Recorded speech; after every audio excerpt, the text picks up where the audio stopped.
اسلام آباد high court نے سابق وزیر اعظم نواز شریف کی وطن واپسی پر حفاظتی ضمانت کی درخواست منظور کرتے ہوئے ان کو 24 اکتوبر تک گرفتار نہ کرنے کا حکم دے دیا۔ ادھر اسلام آباد کی احتساب عدالت کے جج محمد بشیر نے بھی نواز شریف کے دائمی وارنٹ معطل کر دیے ہیں اور ان کو 24 اکتوبر تک پیش ہونے کی مہلت دی ہے۔ یاد رہے احتساب عدالت نے توشہ خانہ ریفرنس میں پیش نہ ہونے پر سابق وزیر اعظم کے دائمی وارنٹ گرفتاری جاری کر رکھے تھے اور اس حوالے سے سابق وزیر اعظم نے حفاظتی ضمانت کے لیے اسلام آباد ہائی کورٹ اور احتساب عدالت سے رجوع کر رکھا تھا، جس پر گزشتہ روز اسلام آباد ہائی کورٹ نے نواز شریف کی حفاظتی ضمانت کی درخواست پر نیب حکام کو بھی نوٹسز جاری کیے تھے۔ یاد رہے 2019 میں بیماری کے باعث عدالت نے انہیں بیرون ملک جانے کی اجازت دی تھی اور اب 4 سال بعد نواز شریف 21 اکتوبر کو وطن واپس آ رہے ہیں اور مسلم لیگ نون نے سابق وزیر اعظم کی وطن واپسی پر لاہور کے مینار پاکستان گراؤنڈ میں ایک بڑے جلسے کا پروگرام بھی ترتیب دے رکھا ہے، جس میں تقریباً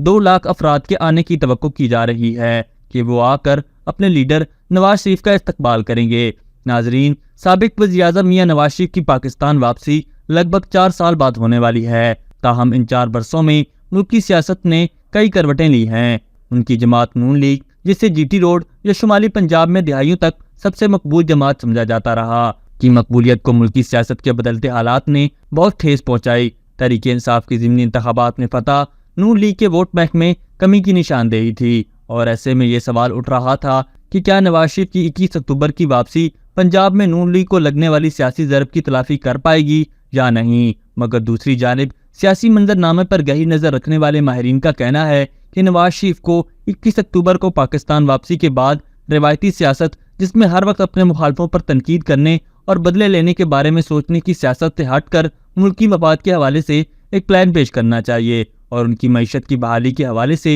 ایک جامع پلان عوام الناس کو بتانا چاہیے کہ وہ عام عوام کے بارے میں کیا سوچتے ہیں اور ان کو ریلیف کس طرح فراہم کریں گے، نہ کہ وہ اپنی ذاتی رنجشوں کے تحت بدلے کی آگ میں آ کر صرف اور صرف عمران خان للکارتے رہیں، کیونکہ اس وقت پاکستانی عوام کا مسئلہ نہ تو عمران خان ہے اور نہ ہی کوئی دیگر سیاستدان، بلکہ انہیں تو ایک ایسے لیڈر کی تلاش ہے جو صرف اور صرف ان کے مفاد کے بارے میں سوچے اور ان کے مسائل کے حل جیسے مہنگائی، بے روزگاری وغیرہ کا خاتمہ کرے۔ اس لیے ماہرین کہتے ہیں کہ اب اگر کسی کو حکومت کرنی ہے تو اسے سب سے پہلے عوام کو اپنا پلان بتانا ہوگا کہ وہ کس طرح سے ان کے مسائل کو حل کریں گے اور کس طرح ملکی معیشت کا پلر مضبوط بنائیں گے، کیونکہ بدلوں کی سیاست سے اب عوام بھی تنگ آ چکی ہے اور وہ کسی ایسے جھانسے میں اب نہیں آئے گی، بلکہ وہ اپنا ووٹ صرف اسے دے گی جس کے پاس ان کے مسائل کے حل کے حوالے سے جامع پلان ہوگا اور اس کی ایگزیکیوشن کی قابلیت بھی۔ بہرحال میاں صاحب کی واپسی کو ایک خوشائند بات بھی سمجھا جا رہا ہے